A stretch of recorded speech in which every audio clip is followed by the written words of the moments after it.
What is up, everybody? It's Javier with the Enrichtifyers, and today I'm bringing up basically a follow-up video for my last video regarding the interview with Leslye Headland and Star Wars: The Acolyte. A viewer who watched some of my videos asked for me to do this follow-up, and I figured, yeah, sure, because apparently we have another interview here where she says something a little different regarding questions regarding The Acolyte. So I figured to go ahead and look at it, and there is some things interesting here, so I figured to go over it and just give my take on what she's saying. Now, we're not going to go ahead and we're not going to read the whole article. We are going to go ahead and read basically starting from this paragraph here and see what she says, because what she says, some of it is kind of decent. Now, personally, you should know what I feel about Disney Star Wars. Not a fan. And I'm not really looking forward to much that Disney has planned in terms of their Star Wars releases coming up. I'm just not interested because I don't trust them. But we'll see what happens with them. So let's go ahead and look at this article. So, as the first queer woman to run Star Wars series, this is with regard to Leslye Headland, has been asked a lot about being the first queer woman to run a Star Wars series. So the rap asked Headland if the question itself regarding the pressure and honor that comes with being the first to hold that title is problematic when the responsibility becomes the focus to people. Okay, so what does that mean? Regarding the pressure and honor that comes with being the first to hold that title is problematic when that responsibility becomes the focus to people. Well, it's focused to people because, maybe one reason why it could be the focus to people is because they're worried that you were hired not because you're good, but because you're diverse. That's the thing. That's what some of these people are worried about. It's like, okay, so is Disney hiring the people they are because they're good at their job, they're good at writing, or they're good at what Disney's hiring them for, or because they want to, play a diversity card. Now, in terms of Leslye Headland's IMDb, I actually went to look. She has done things before. I guess the most notable thing is the Russian Doll, but I don't know what people think of that show. I don't know how highly rated it is. In regards to all this other thing, I really don't see anything that's super impressive. I mean, she was a producer for something called Finding the Asshole. I mean, that just sounds kind of bad to me already, just from that title alone. So, I mean, she has had experience. This is not her first project, but this is a very major step up. So, I don't know. I would have to look at people's reviews of like these certain stuff and see, because I think people did not like About Last Night. I think people were often turned off by that film. But my memory is flimsy. But anyway, she has had some experience. She's done stuff before, but nothing, at least to me, of my knowledge, anything super noteworthy that's like, oh yeah, she can totally pull this off. Maybe she can. We'll see. We'll see what happens. It's a lot of pressure. I understand that. So her response to this was, it is an interesting question, actually, when you ask it that way. You're right. A lot of people have asked me that I've kind of given different answers to it. But when you phrase it that way, I do wonder why people are asking me that. Like, why aren't you asking Disney that question? Like when people say, do you feel responsibility? And yeah, like Disney should feel responsibility. They own pretty much the biggest franchise ever to exist, Star Wars. The only thing that comes close nowadays is pretty much, I guess, Marvel in terms of profitability and the fan base. But yes, the biggest franchise. You should feel responsible, and you should feel like you should be treating it with respect, which I feel like Disney has not done. And especially Rian Johnson and J.J. Abrams, I don't think they respect the lore. I think they just don't. They don't really care. They say they do. This is the first time. She says that she's a huge Star Wars fan in this, but the thing is, so did J.J. Abrams and so did Rian Johnson. They talk about being huge Star Wars fans, and the thing is, their movies suck. So, it's like, I'm glad you're a Star Wars fan, but that's not an automatic, like, oh, then it's going to be a great show. It doesn't write it off just like that. Anyway, let's continue. Do you feel responsibility? What are you going to do about it now that you've been gifted this position, which I feel very grateful for me? All I really feel is gratitude and the pressure that comes with creating anything, period, let alone something as important as Star Wars. But you're right. There is this kind of vibe like, be careful, like they hired me. I wonder if we should be asking the artists that question, or should be asking the studios and the corporations those questions. Like, yeah, we can ask those questions. Like I said, I would be like, okay, Disney, do you actually care about Star Wars? Like, are you actually treating the fans with respect? Because I feel like you're not, especially recently regarding the whole Slave One name change. It's like, was that a problem initially? I've never heard a complaint about Boba Fett's ship name ever from no one. It seems like a problem that Disney thought happened, but wasn't, you know. And actually, I think they do get asked them pretty often, but I think that there's more of a responsibility in that realm than higher rather. For me, my job is to do my job, which is to create and showrun and produce a show. Yes, but it's also to make it good. All right, make it good, well written, well executed, all that stuff. So, Headland added, and I think that there's an enormous amount of pressure that comes with that, no matter what. It's just very hard. It's a hard job because you're doing something creative in industries that's not necessarily run by creative people. True. Yep. Studio execs and stuff don't really value creativity. They value basically like the formulas that work and not pushing boundaries and stuff. So I get that. It's run by economically minded people, and it's run by people who are looking at art in terms of how many subscribers you get and how much money do you make. And it's kind of like any other industry that folds itself into capitalism. The dollar becomes king when it becomes very important. And as creative people, it isn't necessarily why we got into this game, but it becomes something that we have to start navigating pretty quickly. So there's always a responsibility. I just think that as your world gets bigger and as you go more and more professional with your work, the pressure is going to get higher no matter what. So yeah, I agree with this, like, in terms of the execs or the studio executives that run the high-end studios, Warner Brothers, Disney, they don't really care too much about what fans want or like what is good or pushing boundaries. They care about the formula that works. Does it check all these boxes that is guaranteed to get money? But also, good stories should be as an incentive too, because if people like your story and people like what you present to them, then they're going to give you money and they're going to give back. Because the thing is with the Star Wars, The Force Awakens was a huge hit, but if you compare that to Rise of Skywalker, the box office is like only half of what Force Awakens made, because people did not like The Last Jedi. They did not like where it went and how it treated the main characters, what it did to Luke and what it did to Star Wars lore. So writing a good story is part of it. Now, a lot of these executives may not know what a good story is. I can agree with that. I've seen examples of execs just changing things for the sake of, we need to have this in there because of it. Like we need to have a romantic love interest because like the charts and demographics say so, not because it fits into the story or narrative, but because the chart says so. So yeah, I can agree in a vague sense what she's saying here and stuff. But a good story will get people to come back. All right. And caring about the things that come before and stuff. I guarantee you that if Disney treats Star Wars with much more respect and tries to make shows that people want and actually respect the lore and the fans, their revenue will go up. The reason the revenue is going down is because they're delivering things fans are not wanting. Like with Last Jedi, Rise of Skywalker, Solo flopped. Solo lost money, lost over $100 million because nobody cared. Everyone found the movie bland, and people were like, "No, don't go watch it. It's just stupid. It does nothing." Han Solo got his name because of a random guard. Like, that's super lame. That's not respecting Star Wars.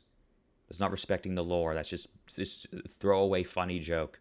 So, all right. So now we're gonna go into this section, which is about the writers' room, which is particularly what the viewer wanted me to particularly comment on. So, creating a diverse writers' room for the Acolyte is important to Headland, not just in terms of staffing writers in different races, genders, sexual orientations, but also with varying levels of Star Wars franchise familiarity. What I noticed was the most of the scripts, the samples that I really responded to, they were Star Wars fans, Headland said. Most of the people that I met with were people that were either really big fans of the franchise, but maybe not as familiar with Filoni's work and Clone Wars, and hadn't played the video games.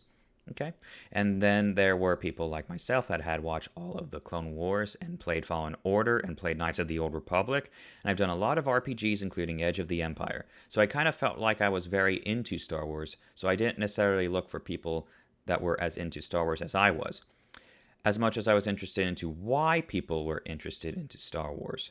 So it wasn't I sought out people specifically who had not, it was more I was looking for people who responded to their work anyway, and was like, what was your way into Star Wars? What are the parts that you find the most interesting? And everybody had a different answer. So basically, it seems like she's not looking for people who are, not Star Wars fans. It's more like wanting to find out like what was their way into it, with different franchise familiarity, and that's fine. What I care most about it is like these writers that you got. Are they good? Do they actually produce good content? Do they perform functioning stories that don't break, that actually follow along, that make sense and all that? So it's fine if you have different writers who have different familiarity, but it should also be considered, I would say, that you choose a writer that whoever that different aspects of the writing. For example, if you have someone who's not really that familiar with Star Wars, because apparently in the last interview that we covered, there was a writer who had not seen anything Star Wars, nothing at all, never seen the films, never seen the shows, completely a novice when it comes to the Star Wars universe. If I would not put her in charge of something like lore, trying to tie in events of the past with the 9 movies or anything like that. I would maybe put her in charge of other things that are not relying heavily on Star Wars knowledge or lore. Like maybe like, oh, can you write this arc for this character or something? Is again, assuming that all these writers are good and know how to do that. Can you do these aspects of the general writing stuff, the stuff that goes into every story, character development, moving the plots along, raising stakes, things like that. But yeah, basically what I'm saying is that in terms of if you have writers who are not familiar with Star Wars at all, then I would not put them in charge of the lore. I would have the writers who are way more familiar with Star Wars be put in charge in terms of the writing aspect, connecting lore and expanding lore in a way that would make fans happy and that would also make sense. Because in terms of the sequel trilogy, a lot of the stuff in there did not make sense in terms of lore. It actually broke a lot of lore. So, yeah, that's my basic guess. So the thing is, at the end of the day, it seems like Headland, like she's a Star Wars fan. She's played the games. She's seen the stuff. But then again, so did J.J. and Rian Johnson, and nobody really liked their movies. Force Awakens was generally well accepted, but looking back on it now, I think a lot of fans are not as think of it as super highly because of where it leads to with the other 2 films. We all know a lot of fans hate The Last Jedi, including myself now. I used to like it initially, but really looking back on it and really examining the way it was written and the events that happened, it's like, no, actually, this is terrible. It makes no sense. And Rise of Skywalker was not well received at all. I think it's the most hated out of all the sequel trilogy movies overall, by critics and audiences, because they're like, why'd you bring Palpatine back? This makes no sense. Why, and all these other things in the plot. Again, I have a video, Rise of Skywalker in-depth critique and analysis, that explores everything in that film and why nothing makes sense and how it completely breaks Star Wars as a franchise. So, again, we'll see where this goes. Again, I'm not really that excited for anything Disney Star Wars, like I said. I may be interested in Visions because that's basically going to be like an Animatrix kind of deal, and I'm like, that could be interesting. We'll see. But yeah, I'm not super excited. I'm not watching Bad Batch. I've seen I watched the first 2 or 3 episodes of Bad Batch, and I'm not really I don't really care about finishing it. I'm not really interested in the Bad Batch as characters. I'm not really interested in the story. I really don't care much about Omega. Again, I don't hate them, but it's just like I'm completely indifferent now. I feel like my excitement for Star Wars has been taken away, and it's going to take a lot more to get it back. So yeah, it's really something. But also something else to note is that here's the thing. There's a heavy emphasis in all these interviews about representation with different sexual orientations, genders, and races. That's if you have a character in the show, that's fine. But if your show stinks, it stinks, and it doesn't matter what representation you have. Okay? Exhibit A, the Q-Force trailer. Look at that dislike ratio. Holy cow. Because everyone sees this as pandering nonsense. Same with Batwoman. The ratings for Batwoman are low. Super duper low. Everyone laughs at it. Everyone hates it. So it doesn't matter what representation you have. If your show looks like it's going to suck, or if your show looks like it's going to be terribly made or poorly written and stuff, nobody's going to care about the representation.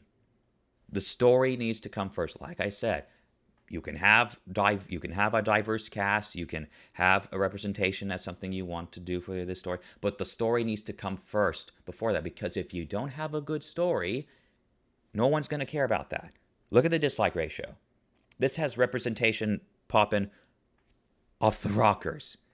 And everyone's hating it. It's like, this is all pandering nonsense. So, story needs to come first. If you have a good story, everything else should follow through in a general sense. All right? That's what I want the most out of The Acolyte, is please just tell a good story that respects Star Wars lore, that makes sense, that logically follows through, that has great character arcs and has great characters themselves. That's what comes first. If you do that, pretty much everyone's going to be on board and everyone's going to watch the show. All right? That's what generally happens. Okay, so I think I basically covered and said what I wanted to say regarding this interview. Again, we'll see what happens with the Acolyte. It's probably not going to come out for like maybe a couple of years. I guess I'll check out like the first episode when it does just to see. But again, I'm not really that excited or that convinced that this is going to be fantastic just because of the track record with the past Disney Star Wars properties. You know, it's not that they haven't made anything good. Like I said, I liked the last 4 episodes of Clone Wars Season 7. I like how it all ties in together. I thought it was like, yeah, this is kind of cool. You know, that's what everyone talks about. When they talk about Season 7, they're like, oh, they talk about the last 4 episodes. It's always the last 4 episodes. They don't usually talk about the praise stuff because it's like, yeah, it kind of doesn't really matter. But the stuff that there's like, yes, this ties into everything we know that's going to happen with it. So, again, we'll see where it goes and when it comes out. But yeah, I guess the thing we can see, we'll see. We'll see what happens with it when it comes out. I'll probably will review it and see like if it's good or bad. We'll just have to see. So yeah, I think that pretty much wraps this up. So thank you for watching this video. If you liked, go ahead and leave a like. And if you want to see more content like this, subscribe. And I guess I'll see you in the next video. Have a good day.